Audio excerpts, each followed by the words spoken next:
सशक्त लोकतंत्र में हर एक को बोलने का अधिकार है और जिस तरह से एनसीपी तोड़ी गई, पहले शिवसेना तोड़ी, उसके बाद एनसीपी तोड़ी गई, वही मॉडल आज तृणमूल कांग्रेस का हो रहा है। ये बहुत दुख की बात है। आप क्या बोलना चाहेंगे नाना पटेले को, जिस तरह से उन्होंने इस बयान को दिया है कि प्रस्ताव आया था? नहीं, मैंने नाना पटोले जी का स्टेटमेंट पढ़ा ना सुना, तो मैं कैसे बोल सकती हूँ उसके ऊपर? लक्ष्मण हाके यांनी आरोप केलेला आहे की पवार कुटुंबाने महाराष्ट्रातल्या शेतकऱ्यांना देशोधडीला लावलं.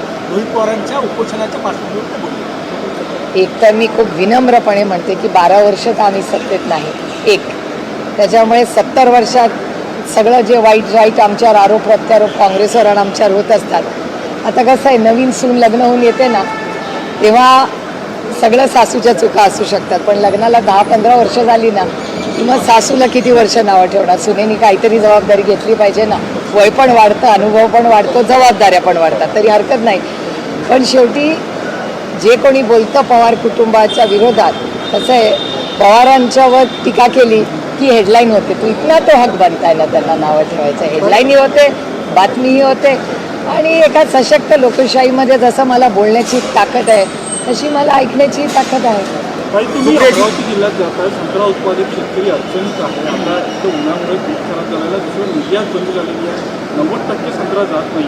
काय मागणी आहे? मी खरं तर एक 15 दिवसापूर्वी देशाच्या कृषी मंत्र्यांची मी भेटी घेतली होती. आमचा कांद्याचा प्रश्न आपल्या संपूर्ण राज्यात आहे. सगळेच शेतकरी, म्हणजे मध्ये तुम्ही बघितलं असेल, माननीय देवेंद्रजीही दिल्लीला गेले होते, तेव्हा त्यांनी मीटिंग घेतली होती कोऑपरेटिव्ह मिनिस्ट्रीची. त्याच्यात साखर व्यवसाय असेल, शेतकऱ्यांचे प्रश्न असतील, त्यांची ती कर्जमाफी असेल, त्या सगळ्या बाबतीत सविस्तर चर्चा झाली असं त्यांच्याही प्रेस कॉन्फरन्समध्ये ऐकण्यात आणि वाचण्यात आलं. पण त्यानंतर केंद्र सरकार आणि महाराष्ट्र सरकारच्या कुठल्याही शेतकऱ्यांच्या धोरणामध्ये फार काही सुधारणा किंवा एक चांगला बदल किंवा गोड बातमी ही आलेली दिसत नाही. कर्जमाफी सरसकट व्हावी ही आमची मागणी आहे, कारण का खरंच प्रचंड अडचणीत आज हा बळीराजा आलेला आहे. आणि बळीराजा तर अडचणीत आहेत, पण जगातल्या आर्थिक संकटामुळे देशही संकटात आले. म्हणून मी पुन्हा तेच सांगते की गेले अनेक महिने आम्ही अतिशय प्रांजळपणे, अतिशय विनम्रपणे भारताच्या माननीय प्रधानमंत्र्यांना विनंती करतोय, आर्थिक परिस्थितीसाठी एक ऑल पार्टी मीटिंग बोलवा. देशात राजकारण होत राहील, पण आर्थिक कंबरडं ज्या पद्धतीने मोडतंय आज, ह्याच्यातून आपल्याला परत उभं राहायला प्रचंड कष्ट आणि त्रास होऊ शकतात.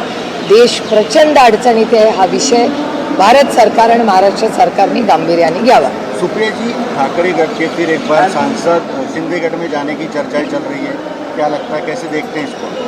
अरे 1.5-2 साल हो गए हम चुन के आए, तब से ये चलिए, मैं तो कान पक गई सुन के. कुछ नया पूछिए, कुछ नया बताइए. नागपूरमध्ये तुम्ही आलेला उन्होंने कहा कि ये नई सरकार है, यहाँ पे त्यागपत्र नहीं होता और यूपीए में होता था. मतलब हम चाहे जो भी करेंगे हमारी मर्जी का है, हम कोई त्यागपत्र नहीं देंगे, हम जो करेंगे वही चलेगा. क्या ये सही है? एक तो वो देश के बड़े वरिष्ठ नेता है, उन्होंने क्या कहा मैंने खुद नहीं पढ़ा है, लेकिन ज़रूर उसके बाद में मैं सब पता करके आपको उसका ज़रूर जवाब दूँगा.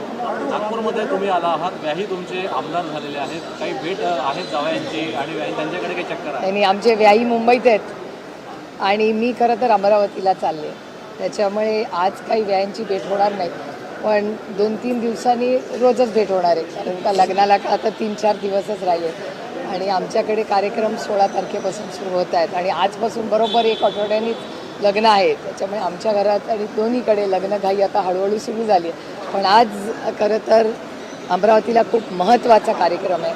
हर्षवर्धनजी हे आदरणीय पवारसाहेबांचे फार निकटवर आणि त्यांच्या सुखदुःखात गेले 5 दशकं एकत्र राहिलेले आमच्यासाठी पितृतुल्य असे आहेत. त्याच्यामुळे त्यांचा आशीर्वाद घेण्यासाठी आणि त्यांच्या 75वीला मनापासून शुभेच्छा देण्यासाठी मी स्वतः आले.